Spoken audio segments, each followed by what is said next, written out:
Hi there, Smart Drivers. Rick with Smart Drive Test talking to you tonight about highway driving. And yes, there's going to be a few people who are going to be a little bit late because unfortunately I had to cancel the last stream there and I had to restart it because YouTube is doing that weird thing where the button isn't here and it just as soon as I start my streaming live software, it starts to go. So we'll wait a few minutes for people to get here. Elevator fans here from Monticello, Indiana. Bricks for Wheels. Corey's tuning in from Winnipeg. He is the moderator, does an excellent job of getting up the videos I suggest you have a look at for further information. Retired is here. Hello, my friend. And we'll get going here on being a safer, smarter driver on the highway with simply two skills that I'm going to give you that are paramount to implement when you're driving on highways. And as well, we're going to give you some tips about driving on long road trips and those types of things. Retired says he does a lot of highway driving. Awesome. And Jim is here. Howdy. And my friend Sean from Brooklyn Park, Minnesota. If you're just tuning in, let us know where you're tuning in from and what class of license you're going for, or if we can help you with your defensive driving or start a career as a truck or bus driver. Greenbrier is here, coming at the speed of traffic flow from Greenbrier, Arkansas. Hello, hello, and Z is tuning in from New York, and we're getting going here. Lots going on, and like I said, we'll get going here. So, pass your driver's test first time course package available over at the Smart Drive Test website. Check that out. You can pick that up for about $38 as well. We throw in the winter and defensive driving smart courses as a bonus and guaranteed to pass your driver's test first time. You can check that out over at the Smart Drive Test website. And Retired says he's tuning in from North Carolina. Mallory is here. Good evening. Good evening. Mallory, I know you got shut up on the last live stream there. I do apologize about that, but YouTube's acting a little weird tonight. As I said, as soon as I started my streaming software, it started to stream for me, so that's why I had to shut it off and start it again. But anyway, we're here, we're going, we're great, we're awesome, and we're going to be starting the slideshow here. Pappy Crew, hello my friend, and we'll get through the presentation. We'll come back after about 10 or 12 minutes, and we'll spend the remainder of the hour answering any questions you have about passing a driver's test, being a safer, smarter driver, or starting a career as a truck or bus driver. We're going to help you with all of that.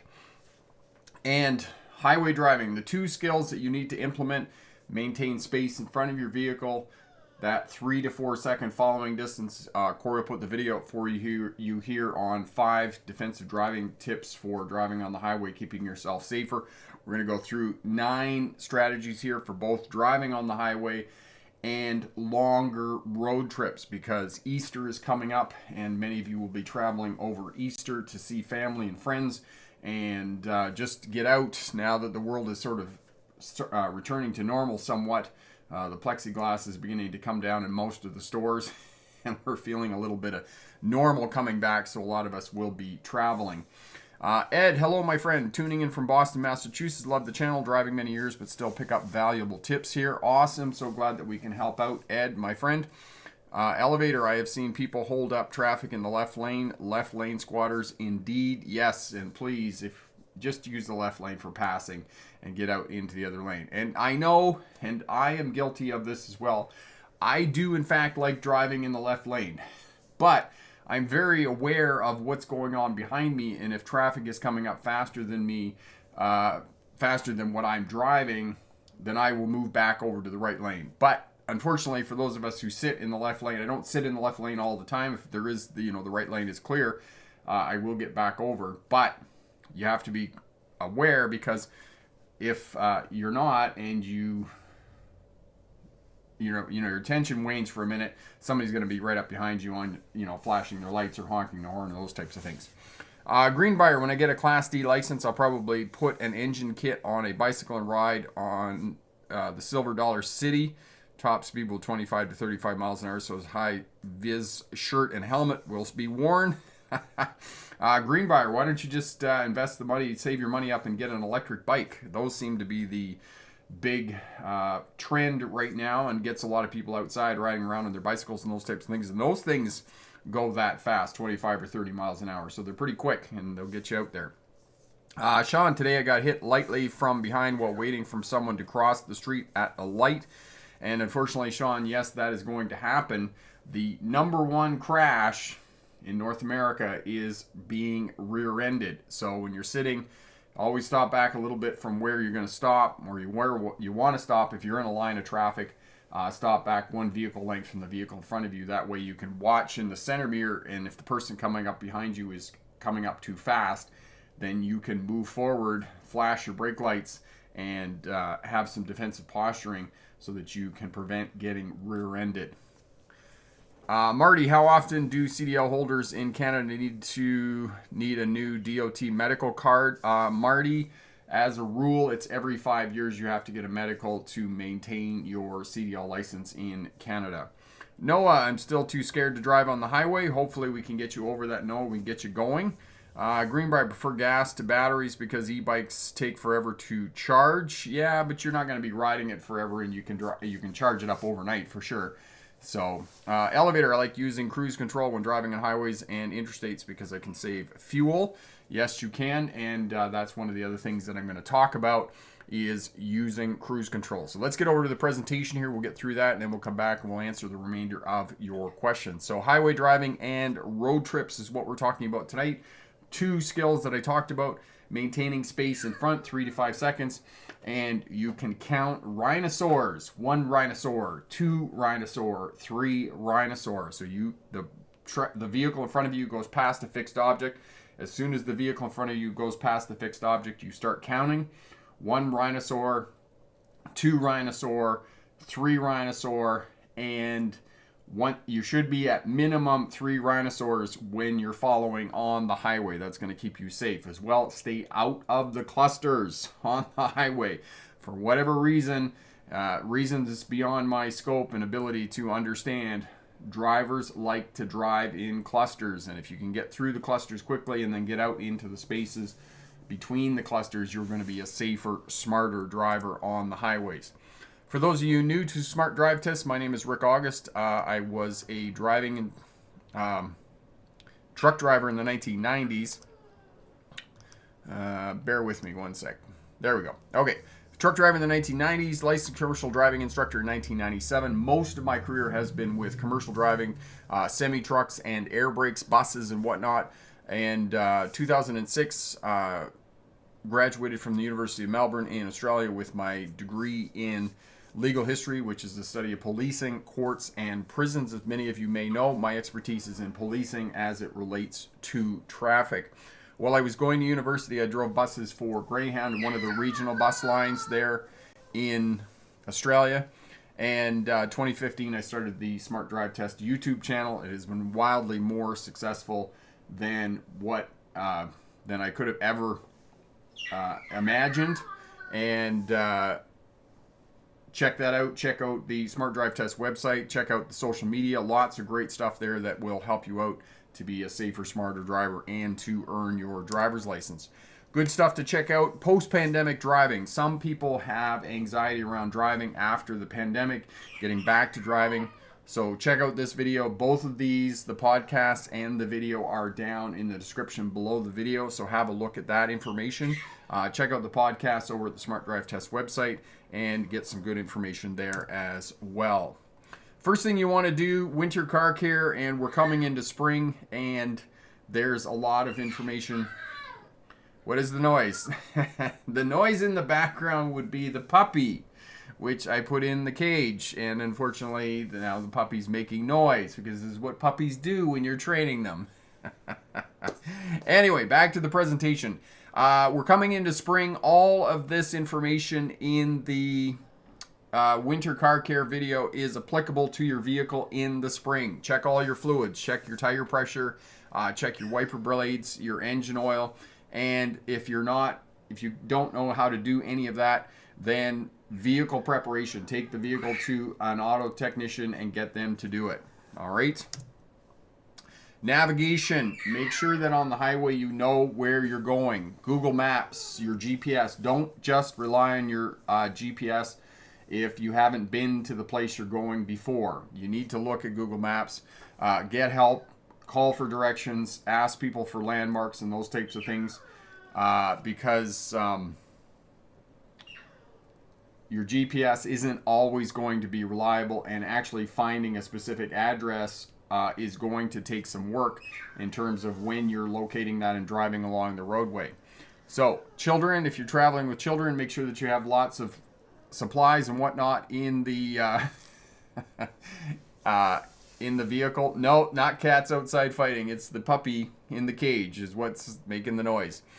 If you get lost and you need directions, stop and use your GPS, figure out where you're going, go into a fuel station or those types of things, and ask for directions. Activities, audiobooks. One of the things I do with my kids when I'm traveling on highways on long journeys is to have audiobooks. You can get them at the library, the public library. They will have an audio cassette you can put into the CD player if some of you still actually do have CD players in your cars. You may not. Games and accessibility to items in the vehicles, drinks and food and those types of things. And if you're traveling by yourself, you want to have it easily accessible so that you're not distracted while you're driving on the highways. Okay, food, drinks, and pets in the vehicle. As most of you can hear, my dog, my puppy, Striker there in the background. Make sure that you have water. You crate train your animals because it makes it a lot easier to have them in the vehicle. I know that if you have larger pets, Labs and Great Danes and German Shepherds and those types of things, it's not going to be so easy to crate train them.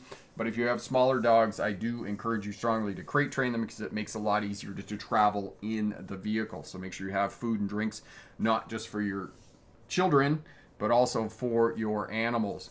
If you do have a spouse or somebody traveling with you, make sure that you assign roles. The person in the front navigates, reads the GPS and those types of things. That makes it a lot easier for you as the driver to focus on your driving. Have blankets and pillows in the vehicle, and as well have prescription medication and know the effects of prescription medication on your driving and your state of physical being so that you can be alert and attentive to driving. Cruise control. Learn how to use cruise control. Most people, or a lot of people, I know that about 50% of people do not use cruise control. Learn how to use cruise control. It will reduce distraction when you're driving, because you don't have to focus on the speed of your vehicle. All right? For people who are uncomfortable with cruise control, oftentimes they feel that they don't have control of their vehicle when they're going around curves, corners, and turns and those types of things. So look through the curve, look where you want the vehicle to go, because the vehicle will go where you're looking. Get comfortable and figure out how to cancel cruise control on your vehicle.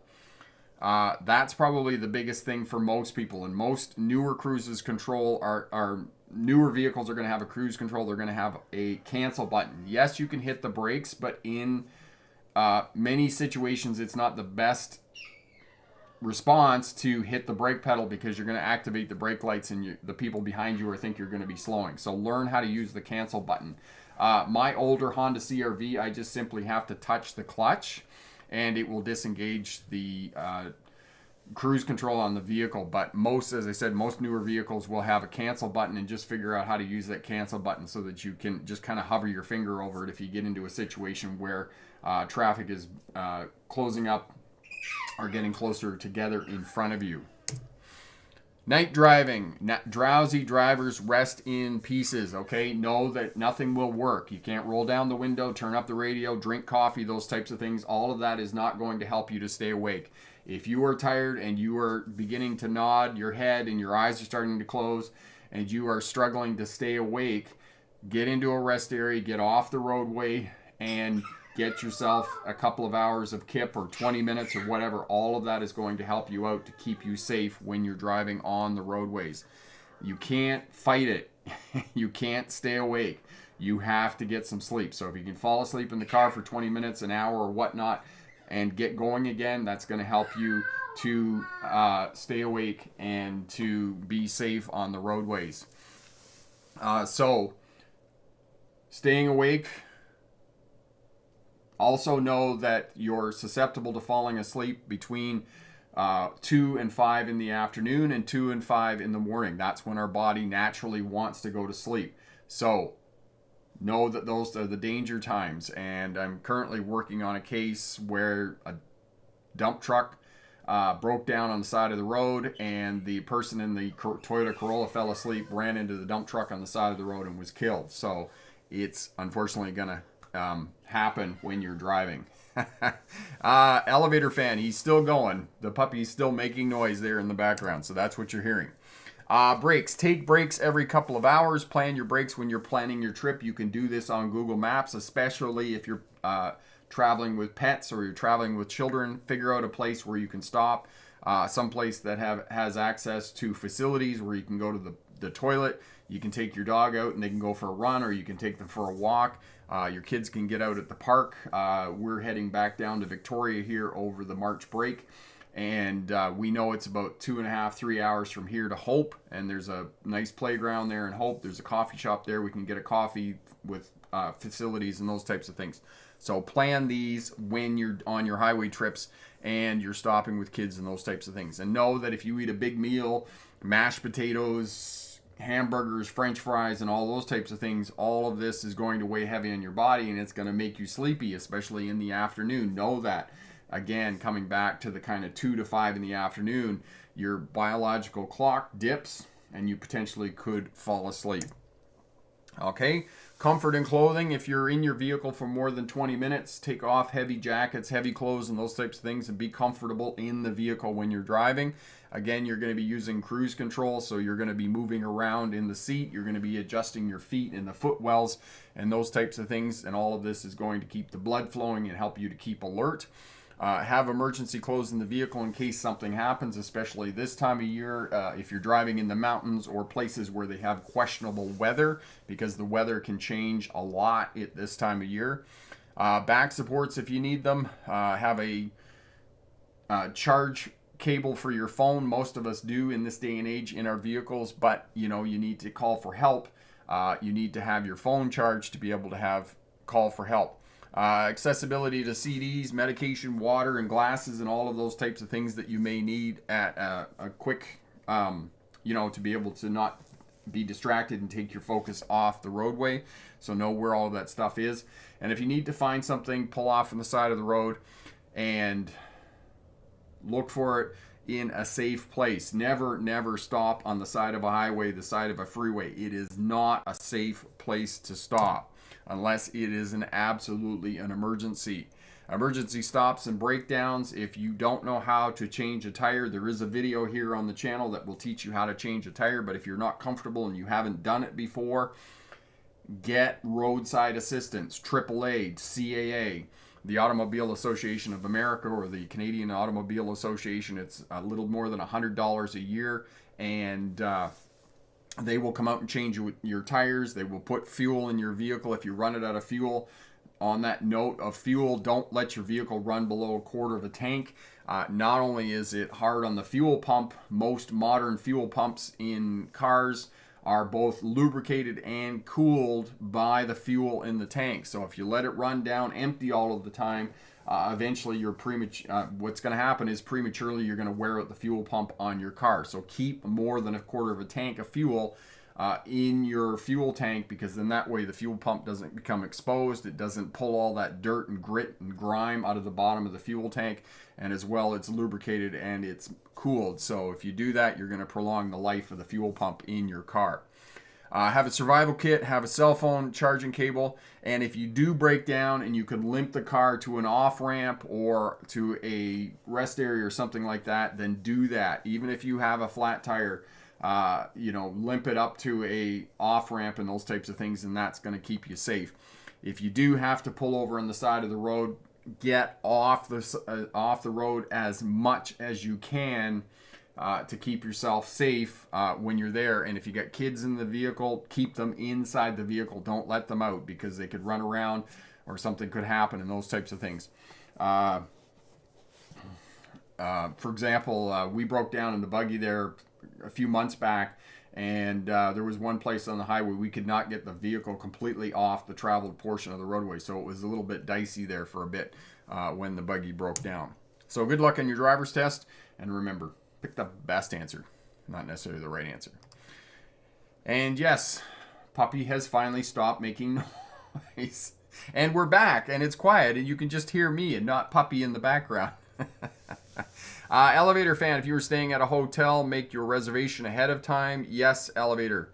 That is an excellent point, especially in the summertime when it is busy.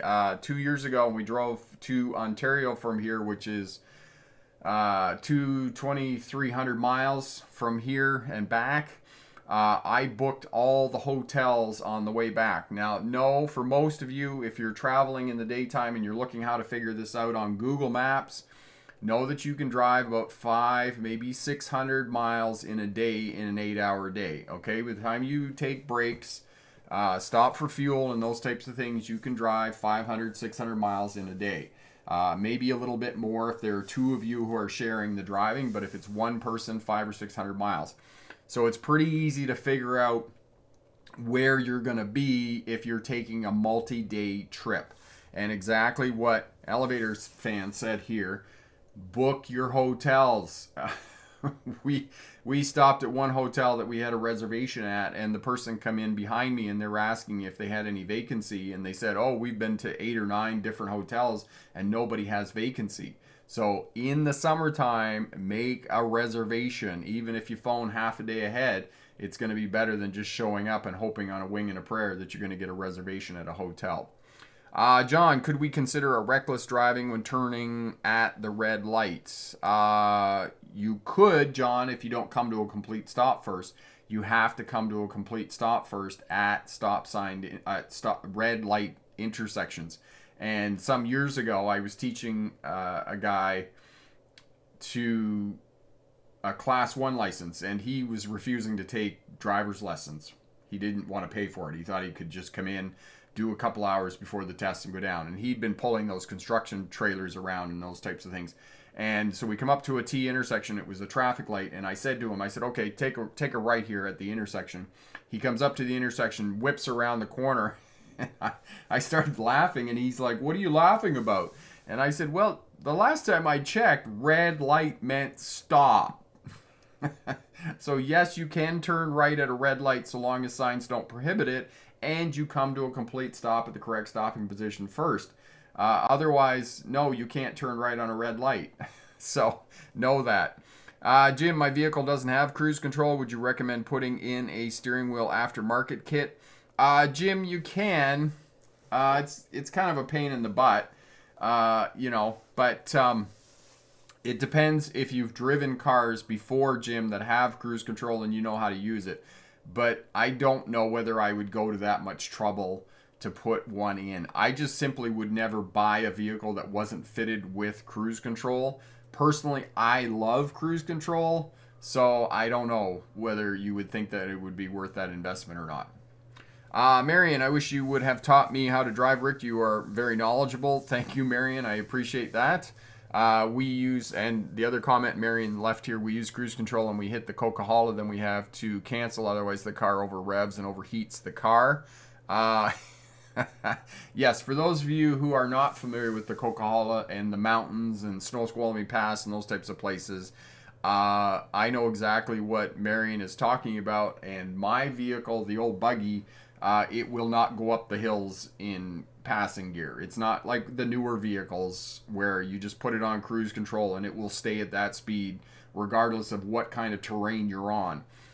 These older cars, like the old 1998 Honda CR-V that I have, it has 125 horsepower naturally aspirated. I don't even think you can buy a 4-cylinder vehicle anymore that has less than 170 horsepower. So if I'm going up hills, I have to gear down. And the Coca-Cola, actually the top of the Coca-Cola is so steep that oftentimes if I have 4 people in the buggy, I am down into 3rd gear to get up over that hill. And I mean, it's running out. Retired, my car automatically driving cruise control if a car gets close to it, another vehicle. So retired, you have adaptive cruise control on your vehicle. And thank you for pointing that out. Adaptive cruise control. For those of you who have adaptive cruise control on your vehicles, you can set it for a following distance of 2 seconds, 4 seconds, or 6 seconds. And I would suggest 4 seconds minimum on a following distance for your adaptive cruise control. And the vehicle that we rented in Spain had adaptive cruise control. It takes a little bit for those of us who are used to the old conventional cruise control that you just set it on cruise control and it stays at that speed. It takes a little bit of change to kind of figure out the adaptive cruise control, because once you figure it out and you figure out that 4 second following distance, you know that distance as you're coming up on the car that's going slower than you, and you can be looking in the mirror and you could be checking the distance beside you and you can kind of time it. And I got pretty good at it in Spain, that I could time it where the adaptive cruise control would not begin to slow the vehicle down and I could get out and pass without the sensors hitting that vehicle in front of me. So it's just a bit of a learning curve and a bit of a change in terms of using adaptive cruise control, but I like it. I like it because it maintains that space in front. Jim, it's very odd that your 98 Honda has cruise and my 05 B Series doesn't. Yeah, Jim. It is kind of interesting that it doesn't. Your vehicle doesn't have cruise control, but we had a 2005 Honda Civic that my friend bought. It was a base model. It didn't have cruise control either, and like I said, when I'm out on the highway, I love cruise control because I just don't want that extra. I don't like that monitoring my speed all the time. I find it taxing, and it just causes more fatigue. I find that I can just get the cruise control on and just bomb down the highway. It's so much, I'm more relaxed than if I'm trying to adjust my speed all the time. Kevin, thank you, Rick, for all the tips and tricks. I have my CDL license and now driving city bus in New York City. Kevin, that is awesome news. Thank you so much for letting us know that you were successful in getting a job with transit there in New York City. Absolutely tremendous news, my friend. Thank you for letting us know and letting us know that we could help out with you getting a job and starting your career as a transit driver. That's awesome.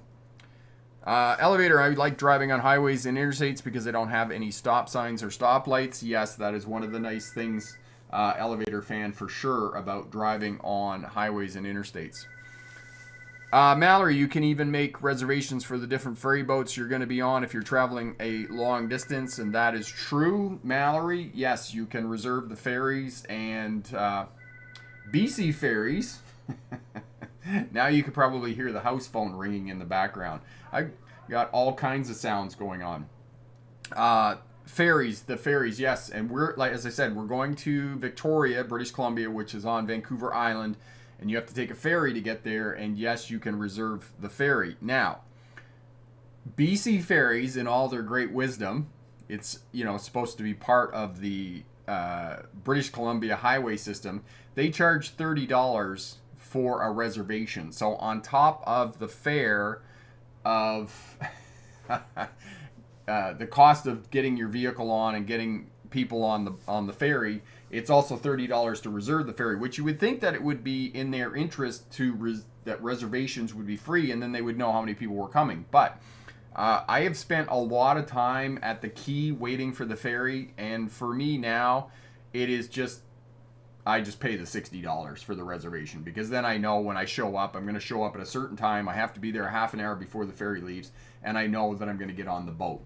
So exactly what Mallory said. Make a reservation, especially in the summertime. If you're on BC ferries, I'm not sure what the ferries are like in the Maritimes or what they are in the United States, because there's a lot of ferries. There's the Anacortes ferry and many other ferries. So reserve them, and then that way you're going to be on the boat. And I know some years ago, when I was taking the ferry from Cape Breton Island to Newfoundland, one of the truck drivers I was actually talking to was waited 3 days to get on the ferry. He was sitting at the quay in the ferry for 3 days. So crazy amount of time sitting at the ferry. And I have spent a lot of time sitting in the quay. And I'll tell you, because I have a rental property on Vancouver Island, so I take the ferry back and forth. And about 5 years ago, I had a lot of trouble with some tenants, and I was back and forth a lot, like 12 or 15 times in 3 months. I was driving down there all the time. And I was super tired one night. I got down there. I drove all day, left here at like 2 o'clock in the afternoon. And I got down there just before 7. There's a ferry at 7 and there's another ferry at 9. They run every 2 hours. The 7 o'clock was booked. Didn't get on the 7 o'clock, so I had to wait till the 9 o'clock. I'm sitting there in the car, fell asleep in the car.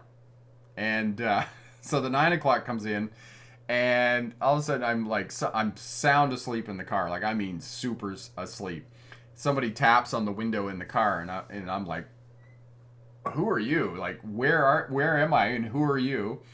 And I wake up, and it's one of the BC Ferry personnel, and they said, do you want to go on the ferry? I'm like, yes, I do want to go on the ferry. And I was laughing because I got on the ferry, and if I had woken up in the middle of the night and I had missed that last ferry, I would have been really upset. Because I wouldn't have got there till the next morning, and I would not have been very happy about that. So, lots of ferry stories. Jim, I'm going for my end next week in Langley, spending the next few days practicing around the test center and working on parking and slow speed maneuvers, and that is awesome. Jim, have you taken any training driving with a driving instructor, with a professional driving instructor? Cinta, thank you, guy. I passed my DL with smart work after watching your videos once again. Thanks. You are most welcome, my friend. So happy to help, that we could help out. And thank you so much for coming back and letting us know that you were successful in passing your driver's test. Awesome, awesome. Lawrence, Hondas are really durable. Imagine Rick CRV 1998, still roadworthy up to now. What's its mileage? Lawrence, it has 380,000 kilometers on it, which, just bear with me one sec here.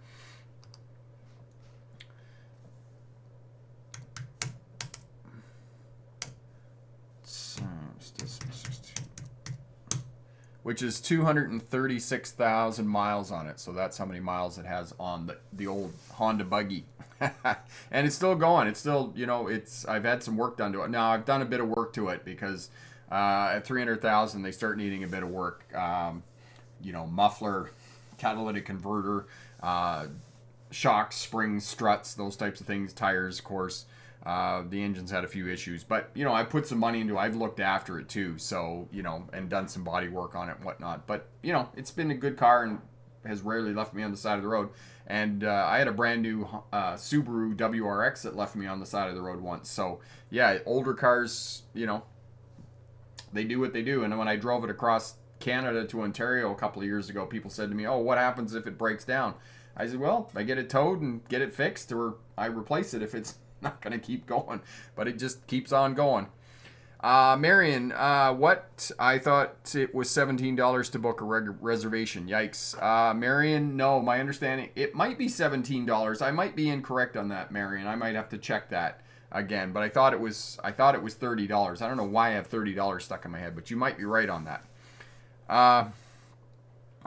Jim, I've taken 2 or 3 lessons. I didn't find the instructors as instructive as your channel, honestly. Jim, no, that's good, but you did get out and get a little bit of feedback from some driving instructors when they were in the vehicle with you. Awesome.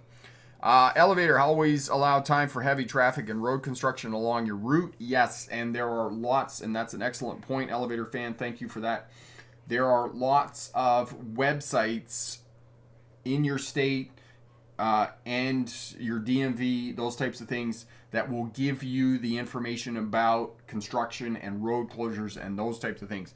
And especially when you're traveling in the summertime, definitely have a look at that construction, because we have basically here in the province of British Columbia, and it might be like this, you have interstates in Wyoming and western United States, Washington State, Idaho, those types of things.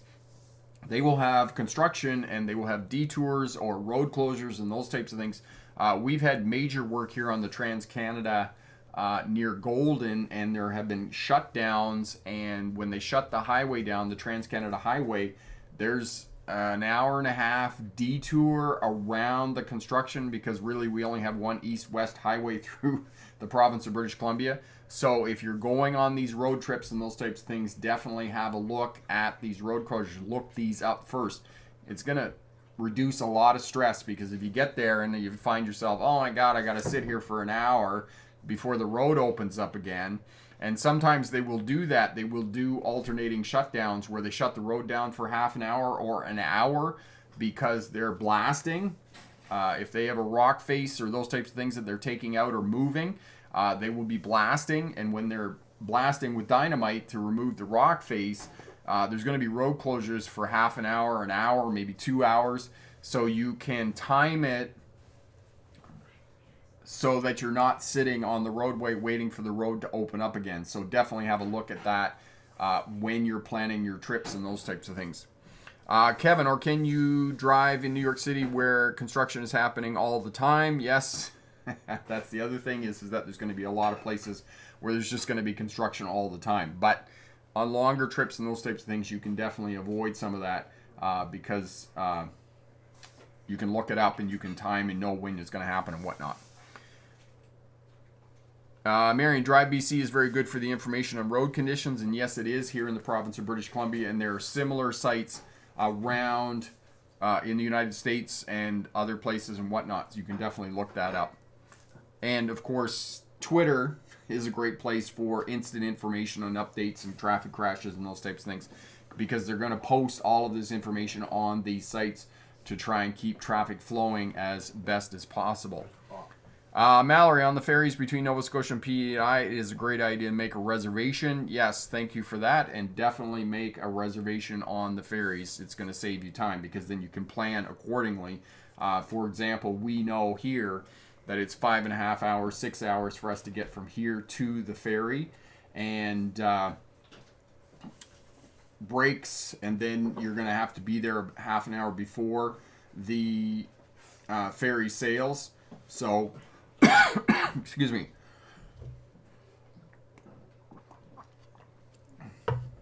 So you can plan accordingly and plan in a buffer of time in case something happens. Usually you want at least an hour, maybe an hour and a half, 2 hours, depending on if you're traveling with kids and pets and those types of things, to be able to get there and be on time, because you don't want to miss the ferry, because, you know, depending on what the intervals are for the ferry sailings, 2 hours, 3 hours, 4 hours, maybe half, you know, there's 2 ferries a day. You don't want to miss one of those ferries. Greenbrier, Interstate 30 in Arkansas has had road work going on for years. They should just shut it down and redo the whole thing for the foundation up in one like cruise in Europe. Greenbrier. We have the Trans-Canada Highway going into Calgary, and I've been driving to Calgary now for 5 years, and same thing.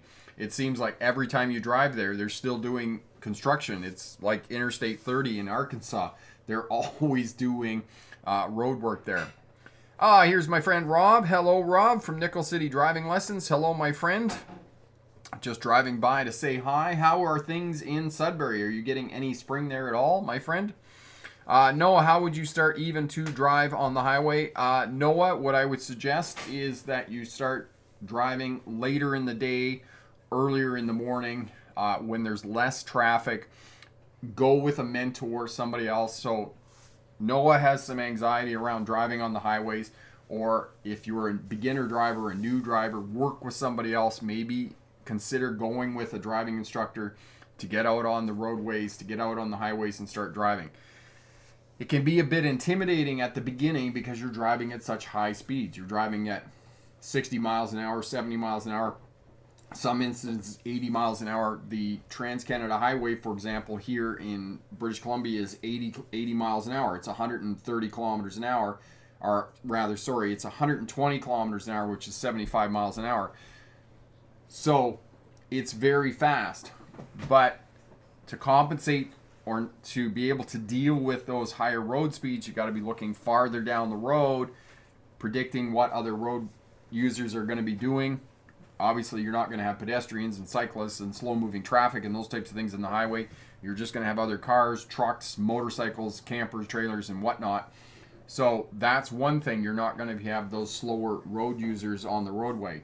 So you simply have to do that and work with a mentor, and that will help you out in terms of getting used to those higher speeds and figuring out the speed differentials between your vehicle and other vehicles on the interstate and highways. 6, are highways in Canada different than in the U.S.? They are a little bit different. We don't have an interstate system in the way that the United States does, but we do have provincial roads, highways, those types of things, multi-lane roads, limited access highways and whatnot. They're pretty much all the same. The road signs are all the same. So there isn't a great deal of difference, except we don't have the great interstate system that the United States has, which is, really nice to drive on, especially if you're trying to get from point A to point B as quickly as possible. The interstate system is definitely the way to go. And if you're driving a larger vehicle, an RV, a semi-truck, or a coach, a bus, it's going to be really easy to drive on the interstates and get from point A to point B as quickly as possible.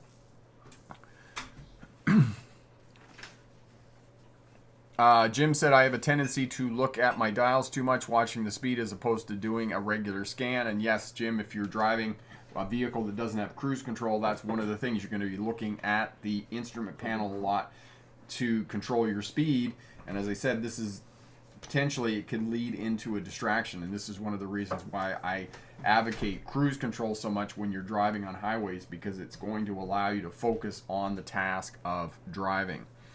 Mallory, we've had snow here in the Maritimes since this past Thursday. It is very cold this evening here in the Maritimes, and that's unfortunate. We have a little bit of spring here. Rob was saying that they have a bit of spring there in Sudbury, so it's kind of nice that it's starting to come here. Elevator fan, I have seen signs in construction zones saying trucks use left lane. I've also seen lanes split in construction zones. And yes, all kinds of things can happen in construction zones. So take note of the signs. Construction signs are orange backgrounds. Often cautionary, can be rectangular. Take note of any reduced speeds. Follow the directions of flaggers. Follow the directions if there's pilot cars. Sometimes there's pilot cars. You can only go through the construction zone if there's a vehicle that you need to follow through the construction zone. Follow the directions of flaggers, and know that flaggers have the same authority as police directing traffic. Take note of all of that. Keep yourself safe. Follow the posted speed limits, the reduced speeds in construction zones, and maintain that following distance behind other vehicles. And if you're going slow and traffic is congested, always be able to see the tires of the vehicle in front of you making clear contact with the road surface. In other words, one vehicle length minimum between you and the traffic in front of you. That way, if you get distracted when traffic is moving slowly, you have that buffer of space that you can move up a little bit. So space in front of your vehicle. Always protect that space in front of your vehicle to keep yourself safe. Z, when not good time not to use cruise control when on the highway. So Z, if it's raining, you probably don't want to use cruise control. If it's any question of it being slippery, ice, snow, those types of things. However, anytime that the roadway is good, it's clear, you can use cruise control and those types of things. If you get into congestion, you want to kick the cruise control off. And as I was saying earlier, many people are uncomfortable with cruise control going around curves and corners and those types of things because they don't know how to cancel it quickly. So if traffic in front of you starts to bunch up, that indicates that the speed of traffic is slowing down. It's the other indicator besides brake lights. And if you are in traffic, regardless of whether it's out on the highway or it's in the city, if you are touching your brakes to control that space in front of your vehicle, you are too close to the traffic in front, and you need to increase that following distance to keep yourself safe on the roadway. So know how to cancel the cruise control and have your finger kind of hovering over that on the steering wheel. Most cruise control, the controls are going to be on the steering wheel. And if you're not familiar with the controls, just go out on a back road somewhere or someplace where there isn't a lot of traffic and just kind of get used to the set. So you bring it up to speed, hit the set button, and it will stay at that speed, which is, say you have it set for 60 miles an hour. And then if you touch the brake and you kick off the cruise control, or you hit the cancel button and you knock it off, you can hit resume and it will go back to that speed that you had it set previously. Now, if you get it up to speed and you want to have it set at 60 miles an hour and you set it at 62, now if you hit the coast button or the set button and punch it twice, it will go down 2 miles an hour. Same thing as if you hit the resume button a couple of times, it will go up 2 or 3 miles an hour. So every time you hit the the plus or the minus, it will go up 1 or 2 miles an hour. So you can fine tune the cruise control on your vehicle as well. Okay. 6, how do you best avoid mental tiredness when driving on long, boring highways? 6, one of the things that I do is I listen to audiobooks. You could listen to podcasts. I kind of find driving and listening to books on a podcast or listening to an audiobook or those types of things. It's kind of like being on an airplane. You cannot listen to Shakespeare or some really dense non-fiction book. You have to get a novel and like a thriller, like a John Grisham or a Lee Child, and you have to listen to Jack Reacher or something like that. So go and get those books from the library and listen to audiobooks when you're driving, and that will help to keep you alert when you're driving on long trips. And I find that works really well for me. And we'll be doing that when we go to Victoria. We got audiobooks. We've got one book that we listen to, and we've listened to it probably 20 times now, which is called Sidekicks, which is about superheroes and the sidekicks, and of course the superheroes end up being the villains, and the sidekicks have to figure the whole thing out, and it's quite interesting. So we've listened to that book now about 20 times because my kids do that kind of thing. Rob, chew gum keeps your brain awake. That works for a little while, Rob, but not very long. I find the audiobooks work a lot better, and you can, like I said, you can listen to podcasts as well, or you can listen to public broadcast radio and those types of things. So, anything to kind of get your brain engaged. But I find the audiobooks work really well. Marion, that's interesting. I didn't know that. Cruise control buttons, yes, up and down. You can fine tune it 1 mile an hour. For those of us in Canada, it's going to be 1 kilometer an hour, but it will adjust up and down. Kevin, any tips for driving on narrow roadways like tunnels? Yes, Kevin, look forward, look as far as you can see, because the vehicle will go where you're looking. And again, this comes back to slow speed maneuvers in the parking lot, working with pylons. And if you are uncomfortable in tunnels and other places where the road narrows, bridges, construction areas and zones and those types of things, go back to the parking lot, get some of those pylons, those 1 meter tall, 3 foot tall pylons, delineators, and work with those doing reversing. Drive straight up on the passenger side, drive straight up on the driver's side, and you get a sense of where your vehicle is in space and place. Unfortunately, many people don't do these exercises when they learn to drive. They avoid doing slow speed maneuvers. They avoid doing parking along curbs and whatnot. And when they get into these tight situations, they're really uncomfortable because they don't know where their vehicle is in space and place. My other favorite one, and Corey will put the video up for you on beginner drivers, basic exercises, is the 2x4 exercise. You just go get a chunk of 2x4, throw it down in the parking lot, and then try and drive over it with the wheels on the driver's side of the vehicle, and then try and drive over it on the passenger side, and then you can do that in reverse as well. And you'll find that is tough to do because you have to know exactly where your vehicle is in space and place, and you have to know where the driver's set of tires are, and you have to know where the passenger side of tires are to get that over the 2x4. And if you can do that, you're going to be much more comfortable with your vehicle in those tight spaces and whatnot when you're driving in tunnels and in bridges and overpasses and areas where the road narrows. Elevator fan, get too tired if possible, let a well-rested person drive. Yes. Julie, get too tired, pull over and take a nap. Absolutely. We were talking about that earlier. Sleepy drivers rest in pieces, okay? And lots of people fall asleep at the wheel and die. And we as traffic safety authorities know that single vehicle crashes are often inexplicable. There's often no reason for why the person crashed or is rolled over upside down in the ditch. The reason for it is oftentimes is because these people fall asleep at the wheel, or they've been drinking and they're out and they have a crash and those types of things. So if you're tired, if you're nodding off, you're finding yourself having trouble, none of that stuff, rolling down the window, turning the radio up, drinking coffee, none of that is going to work.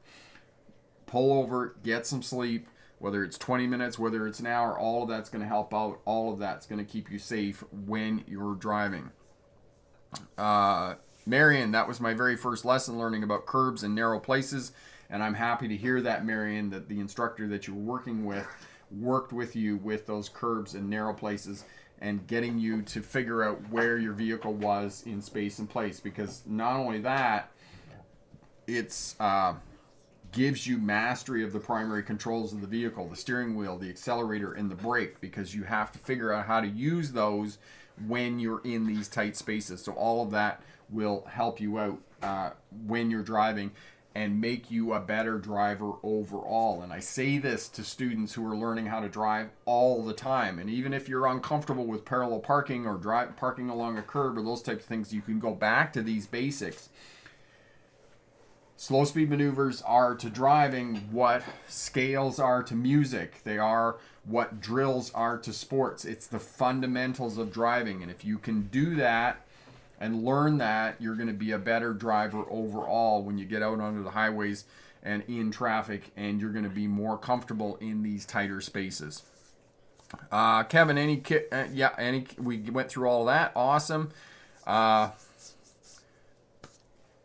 All right, so I think we're all caught up. Z, we talked about cruise control, when not to use cruise control. Elevator, how much do tolls cost in your area on toll roads? Elevator fan, we don't have a lot of toll roads here. There are some in Ontario.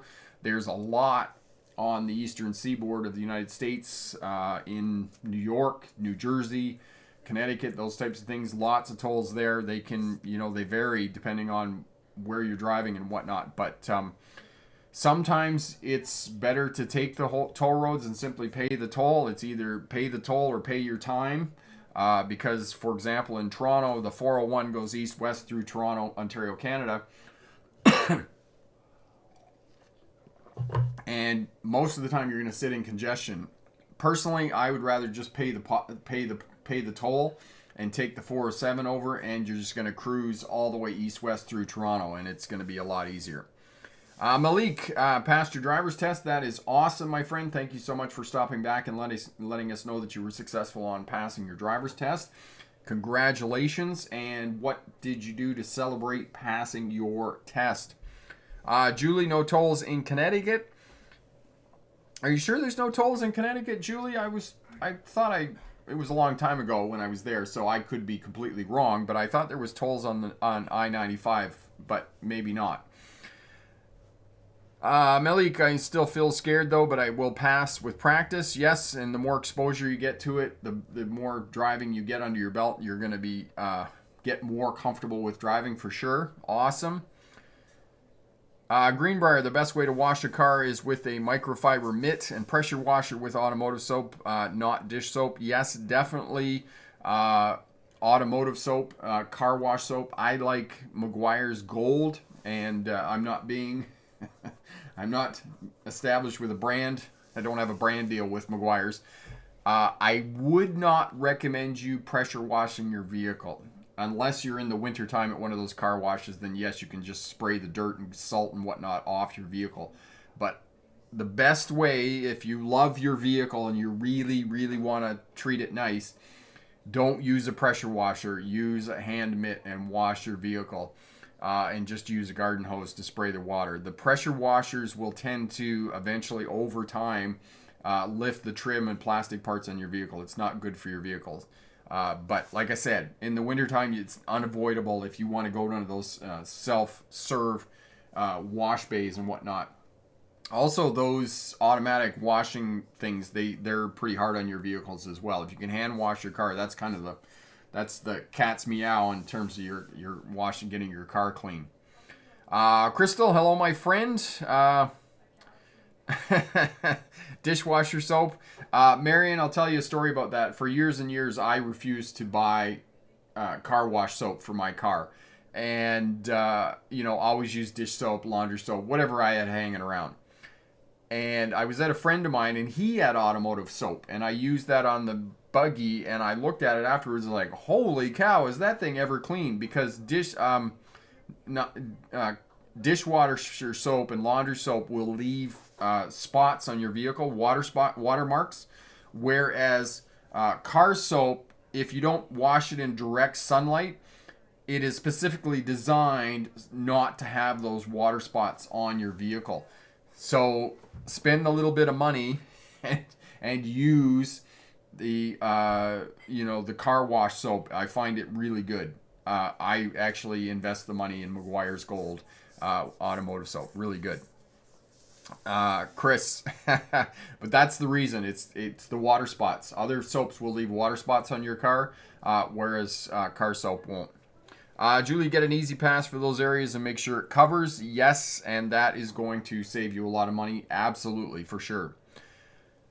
Epic, be aware in some states such as Pennsylvania, New York, Maryland, and Massachusetts, you have to deal with cash-free toll roads, as those states' failure to pay them can result in a suspended license. Yes, so they automatically take your license plate and they charge it to your vehicle, so make sure you pay that. And as Epic was just saying, they will suspend your license. And when you go to renew your license, you have to pay for those tolls.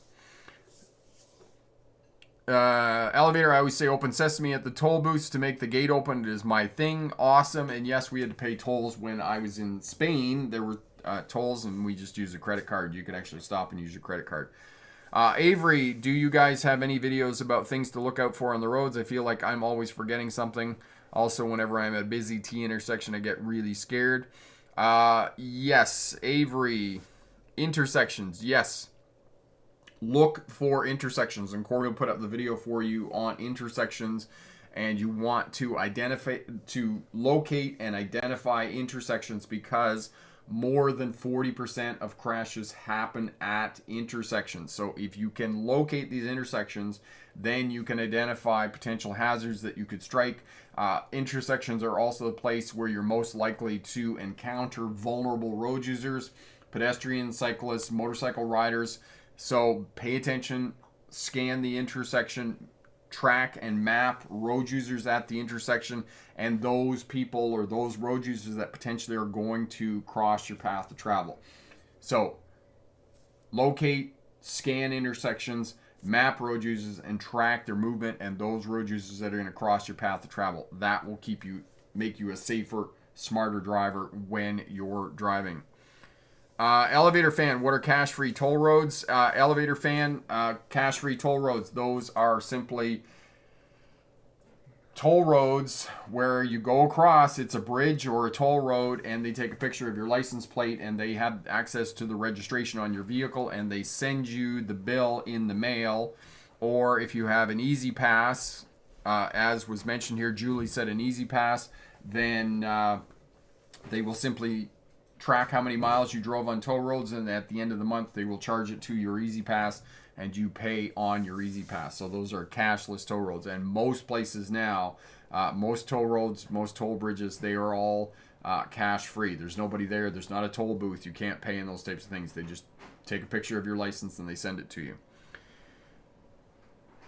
Elevator, I always say open sesame. Okay, we got that. Greenbrier, may be nearly 9 p.m. where I live, but it's 5 a.m. or 5 p.m. somewhere else. Yes, it is, my friend. You might be quoting a Jimmy Buffett song there about something.